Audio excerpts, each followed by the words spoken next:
Friends, good morning. இன்றைக்கி நான் வந்து ஒரு பச்சை தக்காளி வச்சு ஒரு அவியல் பண்ண போகிறேன். ஸோ இந்த மாதிரி பச்சை தக்காளி கிடைச்சா எடுத்துக்கோங்க. இந்த மாதிரி ஸ்லைஸ் போட்டு எடுத்துக்கோங்க.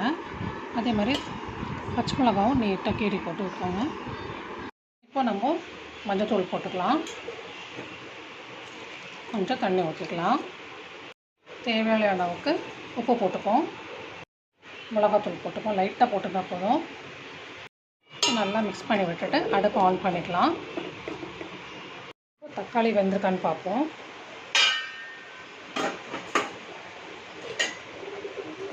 இன்னும் கொஞ்சம் இந்த உடஞ்சி வரணும், நல்லா இந்த மாதிரி ஸ்மாஷியாக இருக்கணும். ஸோ அது வரையும் நம்ம கொஞ்சம் வெயிட் பண்ணலாம். இப்போ நம்ம தேங்காய், கருவேப்பிலை, ஜீரகம் இது நல்லா பேஸ்ட்டாக அரைச்சி எடுத்துக்கலாம். இப்போ தக்காளி நல்லா ஸ்மாஷ் ஆகிடுச்சு. அரைச்ச தேங்காய் விழுத போட்டுருவோம். இப்போ நம்ம தேங்காயும் பச்சை மிளகாவும் ஒரு 2 நிமிஷம் நல்லா கொதிச்சிருச்சு. இறக்கிறதுக்கு முன்னாடி கருவேப்பிலை போட்டு தேங்காய் எண்ணெய் ஊற்றிக்கலாம். இந்த ரெசிபி ரொம்ப டிஃப்ரெண்ட்டாக டேஸ்ட்டாக இருக்கும். கண்டிப்பாக ட்ரை பண்ணி பாருங்கள். டேஸ்டியான தக்காளி அவியல் ரெடி.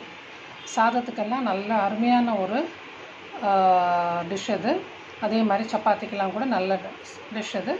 கண்டிப்பாக ட்ரை பண்ணி பாருங்கள். Have a good day. Bye friends. இது வந்து இன்ஸ்டாகிராமில் எனக்கு ஒரு பர்த்டே ஆர்டர் இது. ஸோ யாருக்காவது இந்த மாதிரி சிம்பிள் அண்ட் அஃபோர்டபுள் காஸ்ட்டில் பேர்ல் வாட்ச் ப்ரேஸ்லெட் வேணும்னா எனக்கு டிஎம் பண்ணுங்கள். ஃப்ரெண்ட்ஸ், இது வந்து இன்ஸ்டாகிராமில் எனக்கு ஒரு பர்த்டே ஆர்டர் இது. ஸோ யாருக்காவது இந்த மாதிரி சிம்பிள் அண்ட் அஃபோர்டபுள் காஸ்ட்டில் பேர்ல் வாட்ச் ப்ரேஸ்லெட் வேணும்னா எனக்கு டிஎம் பண்ணுங்கள்.